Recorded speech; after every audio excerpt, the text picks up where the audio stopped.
Myself is Tejasri Kosbe, lecturer from Praveen Patil Polytechnic, Bhayandar. My subject is maintenance of electrical equipment. In this chapter third is testing and maintenance of rotating machines, part 2, learning outcomes. At the end of this video, you will learn about methods of DC machine testing. In the first test is which carried out on DC machine is brake test, which is a direct test. So this is the direct method of testing the machine. The machine is gradually loaded from no load to full load. The pulley is fitted on the shaft of the motor. The leather band brake, the tension of which is adjusted on the pulley, is supported around the pulley as shown in sketch. The output of the machine is converted into heat due to friction between the band brake and pulley.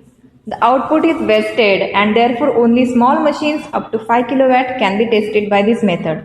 So brake test is a direct method of testing. So it can only be used for small capacity of machines. You cannot use it for higher capacity of machines. Advantages of brake test. So it is a direct method of testing. Temperature rise of the machine can be noted. Commutation difficulties can be observed. Results found are accurate. Any type of motor, shunt, series or compound can be tested by this method. But for series motor, the precaution is taken that it should not run on no load. As you know already, series machines can be started only on load. You cannot start it on no load. Disadvantages of brake test. Suitable only for small machines up to 5 kW and not suitable for higher capacity machines due to the limitations of brake friction, burning out of leather band, etc. Pulley should be water cooled. Energy is wasted during testing. Requires more time for testing. A replacement of burnout belt may be required. Procedure of brake test for DC shunt machine. The first is connect the appropriate ranges of the meters with proper polarities. Second, see that the belt is loose initially for shunt or compound motor but tight in case of series motor. Third is keep rheostat in minimum position and switch on the supply and start the motor with the help of starter. Fourth one is adjust the speed of the motor to its rated value with rheostats R and take down the readings of meters for no load.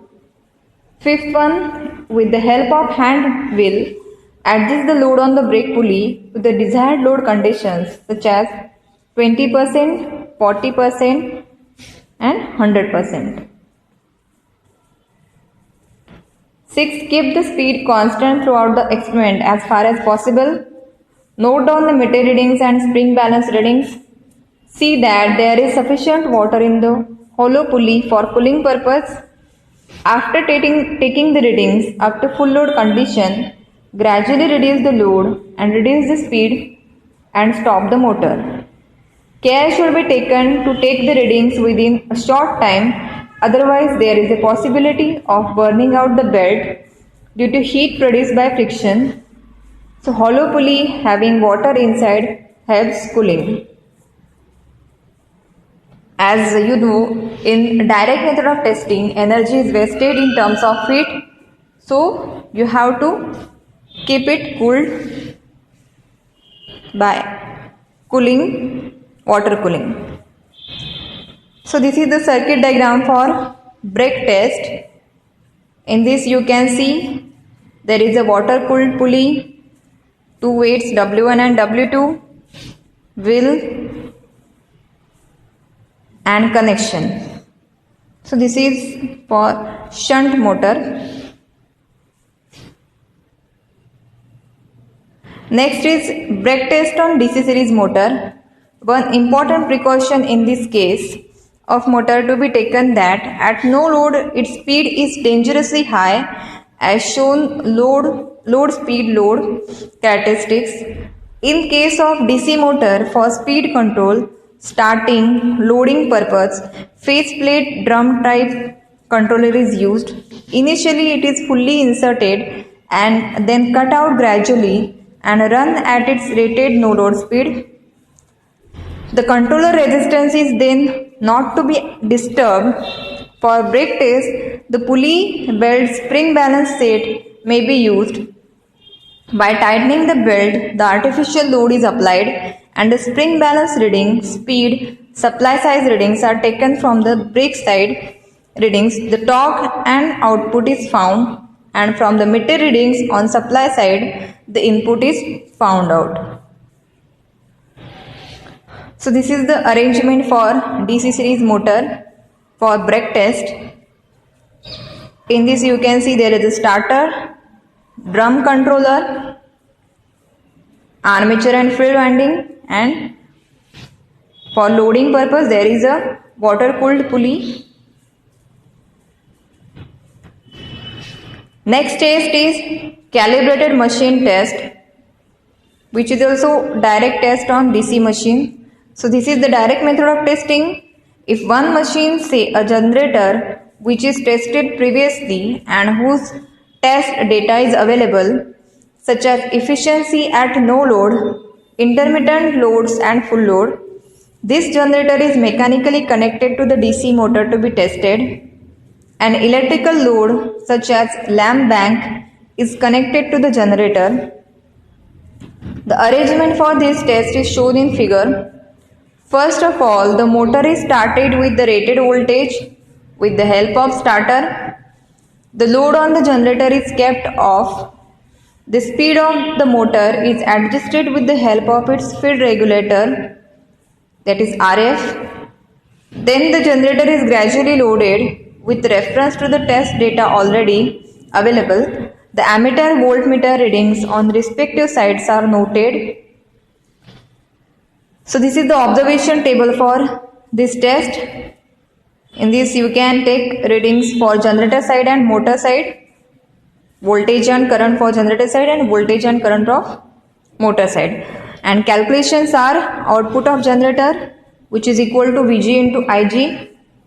Generator input formula is generator output upon generator efficiency. So generator input is also equal to motor output.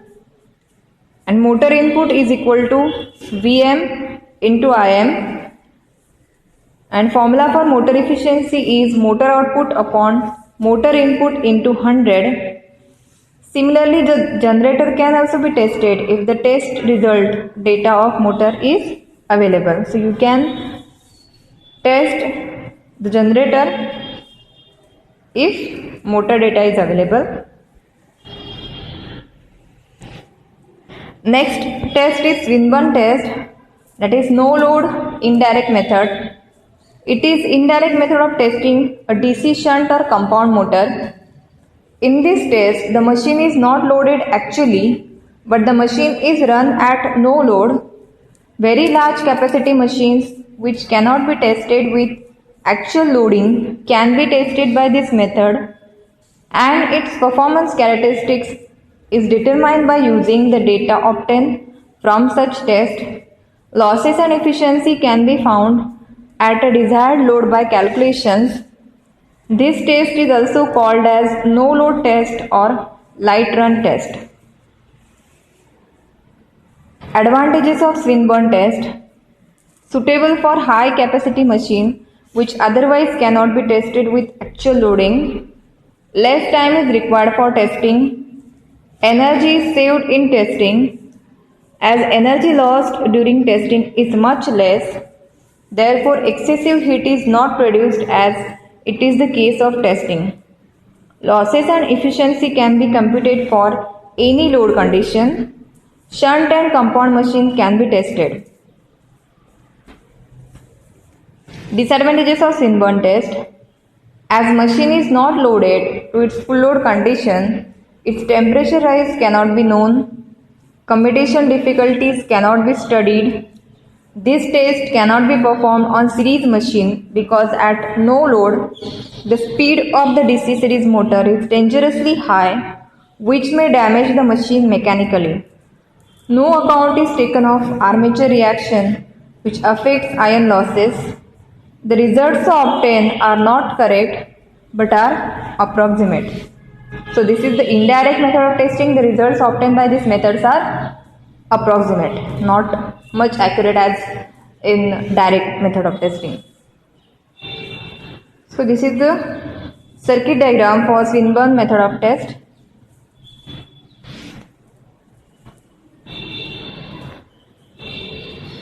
Procedures and calculation. The machine is running as a motor at rated voltage and speed. Let V be the supply voltage. I0 is the no load current. ISH is the shunt field current. Therefore, no load armature current is given by the equation shown below. So IA0 is equal to I0 minus ISH. No load input is equal to VI0. The no load power input to the machine supplies the following as given below: iron losses in the core, friction losses in the bearings and commutators, windage loss, armature copper loss at no load. So when the machine is loaded, the temperature of the armature winding and the field winding increases due to I square R losses. For calculating I square R losses, hot resistances should be used.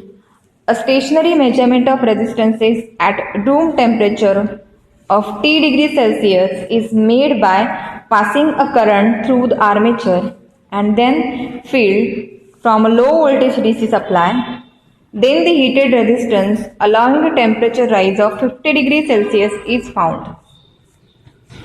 The equations are as follows: RT1 is equal to R0 in bracket 1 plus alpha 0 T1.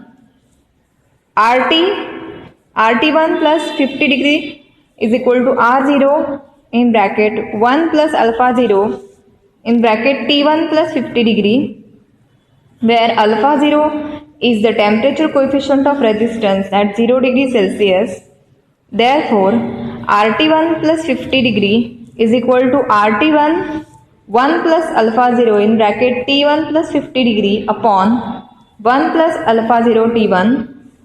Stay loss is equal to iron loss plus friction loss plus windage loss, which is input at no load minus field copper loss minus no load armature copper loss.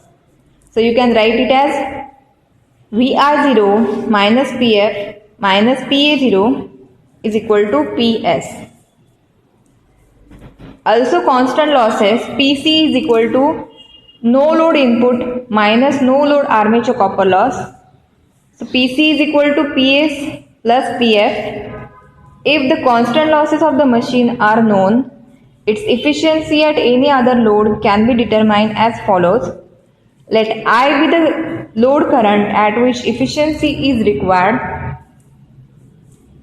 Efficiency when the machine is running as a motor.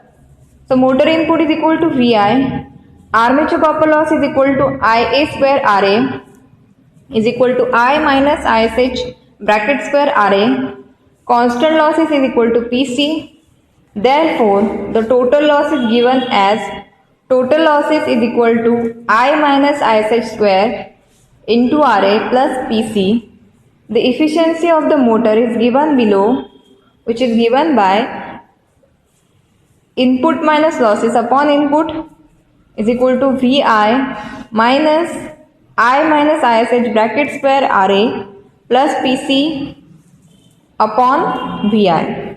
So VI is input in this case. Efficiency when the machine is running as a generator. So generator output is equal to VI.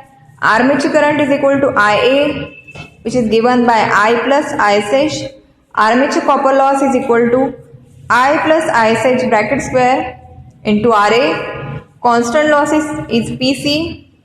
Therefore, the total loss is given as total losses is equal to I plus ISH bracket square into RA plus PC. The efficiency of the generator is given below. Output upon output plus losses. So VI is output. So VI upon VI plus I plus ISH bracket square into RA plus PC. So this is all about Swinburne test, which is in indirect method of testing. Thank you.